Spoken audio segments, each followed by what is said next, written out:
Tapi bicara kembali soal putri religi, apa sih maksudnya gelar putri religi ini ya? Satu hal yang pengen kamu buat untuk Madinah ini kan bicaranya kan anak muda yang punya inovasi untuk ini kan itulah ceritanya. Apa inovasi religi yang pengen kamu buat? Mungkin aja nih ya pemerintah daerah bisa dengarkan ini dan menjadi suatu catatan buat mereka semua gitu. Apa yang pengen kamu? Saya lebih kepengen bikin ini tuh. Apa yang pengen kamu buat?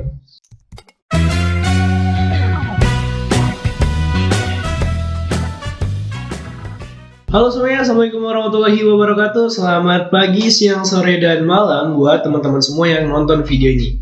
Terima kasih banget udah ngeklik video ini lagi dan tentunya masih menonton kita di Ungu Smart Entertainment di segmen acara kita di Ungu Talks. Sesuai dengan apa yang kita bilang bahwasanya kita bakalan mengundang orang-orang yang tentunya masih banyak banget orang-orang kreatif atau mungkin orang-orang yang latar belakangnya pengen banget kita gali.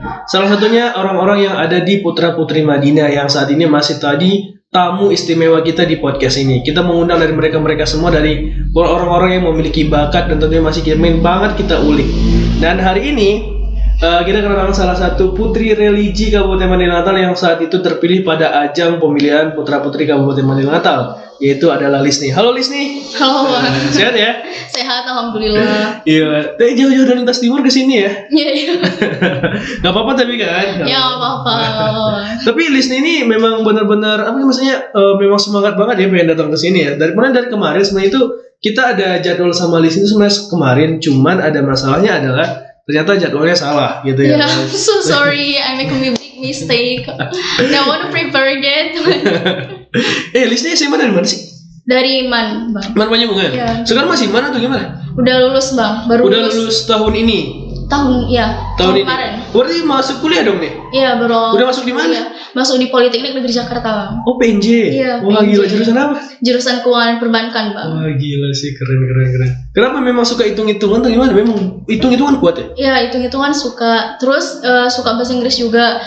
Kalau misalnya masuk di finance and banking itu kan pasti ada kesempatan buat ketemu sama orang-orang yang baru gitu, meskipun cuma nasabah doang gitu. Bener. Jadi ya itu juga salah satu jadi challenging buat saya sendiri. Gitu. Jadi kamu suka ngitung? Ya, matematika kamu suka? Ya suka. Berarti kamu juara umum dong di sekolah? Ya alhamdulillah Bang.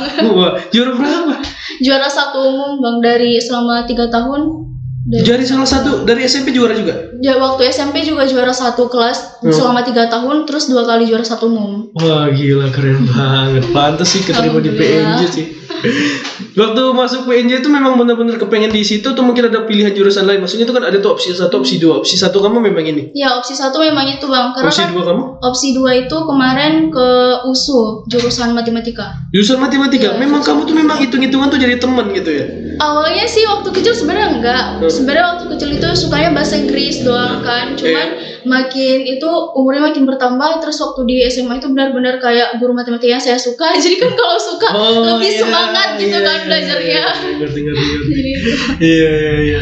Tapi Lisni ini kan salah satu peserta, bisa dibilang peserta nggak sih di Putra Putri Madinah ya? Salah satu peserta gitu ya. Waktu pertama kali tahu nih ajang dari mana? Itu dari abang ipar saya yang kerja di Diskominfo. Jadi langsung diinfokan, dibagi itunya posternya.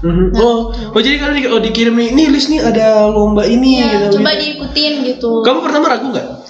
Awalnya sih ragu kan Bang. Soalnya kayak ini katanya ada beberapa bahasa loh ini yang harus dikuasain. Tapi itu ada tanda atau loh, berarti itu opsional gitu kan. Waktu itu bahasa Inggris sama bahasa Arab ya? Iya, bahasa Inggris, bahasa Arab, bahasa Mandarin, bahasa Indonesia. Tapi atau gitu kan dibikin. Oh gitu. Jadi kalau bisa bahasa Mandarin aja bisa gitu ya? Iya bisa.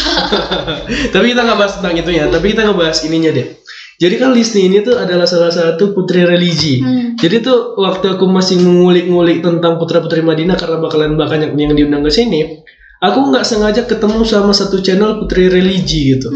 Aku bingung dong, wah ini keren juga nih gitu. Aku mau nanya nih, kemarin tuh aku ngobrol-ngobrol sama Ihsan, sama Anhar, sama Fauzi gitu. Fungsinya Ihsan ya dia kan putra berbakat ya. Jadi kan mengumpulin orang-orang yang berbakat gitu kan, kayak putra promosi daerah. Anhar kemarin tuh bakalan katanya mempromosikan daerah gitu, perekonomiannya, perpolitikannya, bagaimana situasi daerahnya gitu. Nah, seorang putri religi itu tugasnya apa? Kalau putri religi sendiri otomatis tugasnya pasti berhubungan sama religius kan Bang. Jadi kalau kayak kemarin di Ramadan kemarin itu ada kami dari Putra Putri Mandailing Natal bikin salah satu program namanya Ramadan Charity. Di situ kita kayak ngebagi-bagi takjil gitu. Atau misalnya kalau dari Putri Religi ini sendiri bisa kayak bikin lomba-lomba apa gitu yang berhubungan sama religi, kayak lomba kaligrafi atau lomba MTQ mungkin. Oh, jadi itu yang mau jadi pegangan kamu sendiri gitu. Kamu ada berapa putra religinya siapa? Putra religinya Bang Rinaldi. Bang Rinaldi. Oh, jadi dia yang jadi putra religinya, kamu jadi putri religinya. Oke. Waktu kamu terpilih jadi putri religi, ini yang mungkin aku tanyain ya. Kamu sendiri tuh ngerasa cocok nggak sih diri kamu ada di situ?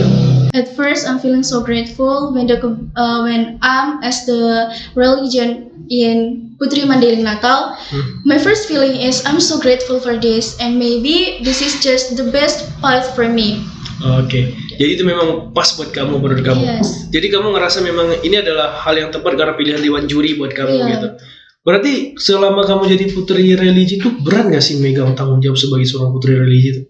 Ya sebenarnya itu susah gampang gitu kan Bang. Karena soalnya kalau misalnya ada acara Ramadan kayak gitu, otomatis kita sebagai Putra Putri Mandailing Natal harus benar-benar menaikkan sisi religiusnya. Oh gitu. Gitu. Terus karena ini corona juga, jadi harus dibatasi gerak. Oh gitu. Oh ya, kamu memang dari keluarga memang orang religius? Ya sebenarnya kalau dibilang religius, not too, cuman kakek saya nih ya, itu Syekh Abdul Muthalib dari Manyabar gitu. Oh gitu. Ya. Memang benar-benar ada silsilah keluarga yang punya agama yang kuat gitu. Ya alhamdulillah. Gila sih, keren. Tapi di lain list ini seorang putri Madinah, list ini ada hal lainnya yang diikutin gitu. Hal yang diikutin gak ada sih, because nowadays I'm so pay attention in education. Jadi benar-benar ditekanin buat ngambil pendidikan yang setinggi-tingginya gitu. Terus tambah lagi harus itu ngelatih skill English, because since I was a kid I'm really in love with this language. Oke. Jadi aku pernah dapat informasi seperti ini. Jadi katanya Lisni ini tuh jago banget bahasa Inggris. Oke, aku mau nanya, sejak kapan kamu belajar bahasa Inggris? When I was 5 years old, I'm really in love with English. Jadi sejak umur 5 tahun itu pertama kali dengar lagu-lagu bahasa Inggris, lagu-lagu anak-anak bahasa Inggris kan ada tuh Yang Twinkle Little Stars gitu ya. Twinkle Little Stars, terus Happy Birthday yang gitu-gitu. Jadi sangat suka. Padahal sebenarnya dari hal-hal simpel seperti itu ya. Iya. Enggak, biasanya kan orang kalau sukanya bahasa Inggris mungkin dari film, tapi kamu dari lagu ya. Iya, dari lagu. Kalau Anhar tuh dulu waktu pernah datang ke sini cerita bahkan dari buku sejarah bahasa Inggris. Dari situ, itu anak kapan SD ya. Tapi aku bingung ya, anak 5 tahun tuh kan taunya main ya. Taunya main gitu, tapi kok seorang Lisni taunya belajar gitu. Well, sebenarnya kalau dibilang belajar enggak. When I was a kid, I really hate learning, I really hate books. Benar-benar benci banget kalau disuruh belajar, baca gitu. Cuman dari kecil itu suka dengerin musik. Oh iya, memang suka dengerin musik? Iya, suka. Jadi dulu tuh ingat banget mama waktu di Medan tuh kemarin dibelikan kaset-kaset yang isinya lagu bahasa Inggris semua, tapi lagu anak-anak gitu. Oh, memang keluarga tuh dukung banget gitu ya? Gendukung sih sebenarnya enggak, mama waktu itu iseng, benar-benar iseng. Iseng-iseng gitu aja. Ya, iseng-iseng gitu aja, ya udah didengerin gitu. Keluarga memang ada di ranah pendidikan bahasa Inggris atau gimana? Enggak ada. Justru pas pertama kali itu belajar bahasa Inggris kan kayak bahasa Yahudi gitu, udah lah nggak usah gitu. Cuman kakak yang udah berpengalaman di bidang kerja, nah dia bilang kamu harus melatih skill Inggris kamu gitu ya. Bener sih, bener. Karena pemikiran-pemikiran yang apa sih namanya itu yang terinjak-injak seperti itu harus dihilangin ya. Iya, betul. Nah tapi bicara soal skill bahasa Inggris kamu sendiri tuh belajar bahasa Inggris itu kan banyak orang yang bilang ya sulit banget belajar bahasa Inggris itu. Bagi kamu sendiri tuh sulit gak sih?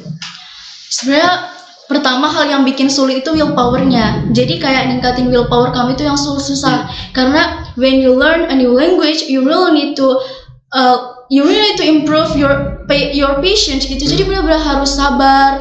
Terus harus benar-benar tiap hari you need to come on English video so you can't forget about it. Kan ada istilah tuh Bang, kalau misalnya kamu mau belajar bahasa Inggris, kamu itu harus ke Inggris dulu biar bisa gitu kan. Sebenarnya itu salah. Yang benar itu ya kalau misalnya kamu nggak bisa ke Inggris, ya you need to surround yourself with English gitu. Sampai ke saya sendiri, sampai ke acara TV itu saya bikin bahasa Inggris.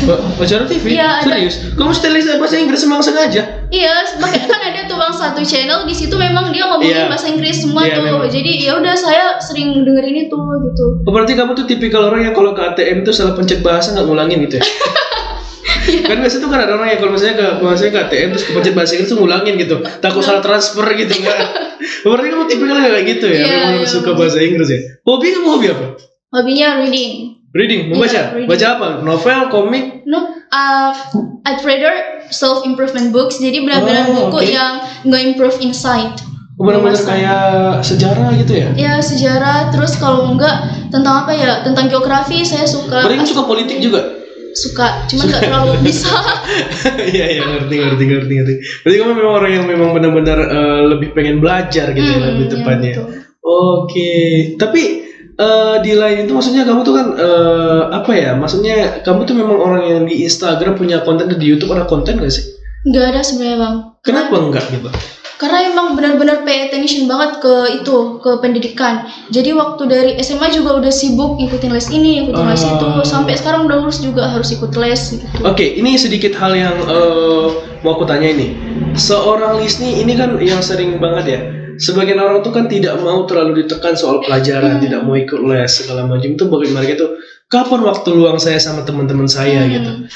Masa SMA kamu, masa-masa muda kamu itu terhambat gak gara-gara itu? Gak bisa nongki misalnya, ada gak kayak gitu? Sebenarnya kalau saya pribadi enggak kan, karena saya itu bukan penganut dogma bahwa belajar itu bikin stres. Saya pribadi, if I'm not learning, my anxiety will be increased. Jadi kalau saya nggak belajar itu saya benar-benar takut banget will I ever be successful. Jadi saya sendiri merasa ya udah nggak apa-apa nggak main, yang penting belajar. Oh gitu. Ya. Prinsip kamu seperti itu? Ya prinsipnya seperti itu. Enggak, maksudnya orang kayak ini tuh 1 dibanding 100 gitu loh, jarang banget ditemuin gitu loh. Jadi memang benar-benar belajar itu adalah passion bagi kamu. Ya betul. Karena kan waktu masih muda, selagi masih muda guna ini tuh. Bukan berarti when you enjoy your life you need to frolic all the time. Betul deh. Berarti kamu tuh gak suka rebahan gitu ya? Gak suka. Kalau rebahan pun harus sambil baca buku atau nonton English video gitu. Kamu tahu ini gak sih bedanya generasi milenial sama Gen Z? Kayaknya sama aja ya, bukan ya? Beda. Gen Z itu adalah generasi yang paling malas di muka bumi. Di antara semua generasi tuh Gen Z itu yang paling malas. Karena Gen Z tuh hadir ketika teknologi itu jadi kebutuhan, kayak ada GoFood segala macam gitu. Tapi tipikal kamu tuh Gen Z yang bakal pernah ada yang bilang sih artikel kayak gini. Ada satu Gen Z beberapa Gen Z yang bakalan bisa mengubah di mana mereka itu beda prinsip dengan Gen Z lainnya. Mungkin kamu sih kayaknya orang yang disebutkan dalam artikel itu kayaknya. Ya sebenarnya saya nggak ngikutin semua prinsip hidup itu, saya nggak ngikutin semuanya. Jadi benar-benar harus diselektifin gitu. Siapa orang yang paling kamu favoritin? Apa ya? Artisnya atau apa? Terserah, dari ranah apapun.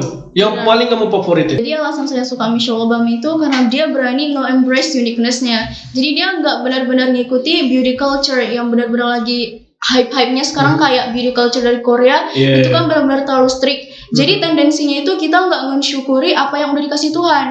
Padahal kan the key to be happiness in this life is to be grateful for everything you have in this life. Gitu. Jadi kamu sendiri tuh sebenarnya orangnya tuh memang benar-benar lebih mencintai diri kamu sendiri, love yourself gitu ya. Iya betul. Berarti kalau mungkin ini ya, maksudnya kalau bicara soal diri sendiri, mungkin pernah nggak insecure? Pernah, of course. Kayak apa yang insecure yang paling kamu insecurein dari diri kamu sendiri gitu? Mungkin itu kemarin pernah saya ikutin kompetisi di SMA. Jadi mungkin itu bukan bukan benar-benar bidang saya. Jadi semakin saya nyoba gak ada hasil gitu. Berarti di situ saya benar-benar kayak bener gak sih itu aku sebenarnya pintar gitu. Cuman ternyata pas nyoba bidang yang lain I can get it gitu. Bahkan meskipun gak mencoba as hard as I get to it gitu. Oke, jadi berarti kamu tuh sebenarnya benar-benar tidak lebih tepatnya insecure yang kamu rasakan tuh memang bukan karena kamu ngerasa kamu tidak bukan maksudnya kamu mungkin punya ini kamu kurang, tapi kamu merasa terlebih tempat kamu bukan di sini gitu. Tempat saya bukan di situ gitu. Oke, tapi bicara soal bicara soal insecure, di Putra Putri Madinah pernah ngerasakan insecure nggak sih? Itu kan secara orang-orang keren kan. Apa insecure-nya di sana tuh? Yang pertama itu because my height, jadi aku ngerasa tinggi badannya kurang. Terus I feel like I'm the youngest participant in that, jadi aku ngerasa aku yang paling muda, berarti pengalaman hidup aku itu masih benar-benar kurang dibandingkan yang lainnya gitu. Oh gitu, jadi itu yang membuat kamu ngerasa insecure gitu. Tapi bicara kembali soal Putra Putri religi, maksudnya gelar Putri religi ini ya, satu hal yang pengen kamu buat untuk Madinah. Ini kan bicaranya kan anak muda yang punya inovasi untuk ini kan itulah ceritanya. Apa inovasi religi yang pengen kamu buat? Mungkin aja nih ya pemerintah daerah bisa dengarkan ini dan menjadi suatu catatan buat mereka semua gitu. Apa yang pengen kamu? Saya lebih kepengen bikin ini tuh. Apa yang pengen kamu buat? Kalau saya pribadi di bagian religi ya, saya itu benar-benar pengen nekanin ajaran Islam yang bilang tolabul ilmi faridatan gitu kan. Kamu harus menuntut ilmu gitu. Jadi saya benar-benar pengen nekanin itu. Berhubung saya ini punya skill English, jadi ya saya pengen itu sebenarnya ngasah kemampuan Englishnya orang-orang di sini. Karena kita harus ngehapusin dogma bahwa bahasa Inggris itu susah, belajar itu bikin stres, itu betul. kita harus ngehapusin itu. Karena belajar itu adalah salah satu menuntut ilmu dan Islam juga mewajibkan kita untuk menuntut ilmu ya kan. Nah, ada nggak yang pengen kamu sampaikan buat mereka-mereka yang mungkin next bakalan pengen jadi diri kamu suatu saat nanti? Ada yang pengen kamu sampaikan? At first, we as a human beings, we need to continue learning and don't ever stop learning and studying, because learning and studying is the key to get highly successful life. When you stop learning, you stop growing. Jadi itu benar-benar bikin kamu berada di posisi terburuk dari hidup kamu, yaitu kemelaratan. Jadi jangan pernah berhenti gain knowledge. Ya benar banget. Nah, thank you banget nih buat Lisni udah datang di Ungu Smart Entertainment di segmen kita Ungu Talks. Thank you banget. Makasih banget atas waktunya udah bisa hadir ke sini jauh-jauh loh ke sini ya. Thank you banget dan makasih juga buat kamu yang udah nonton video ini. Ya silahkan tinggalkan komentar kamu di bawah. Siapa mungkin yang bakalan kita undang. Oh ya, jangan lupa juga follow Instagram kita di Ungu Smart Entertainment. Bakalan ada juga, kita bakal ngupload banyak hal juga di sana. Next kita bakal bikin konten-konten lebih menarik lagi. Jangan lupa subscribe dan nyalakan loncengnya sebagai bentuk notifikasi. Bagaimana kami membuat konten-konten lebih bermanfaat lagi buat kita semua. Terima kasih. Assalamualaikum warahmatullahi wabarakatuh.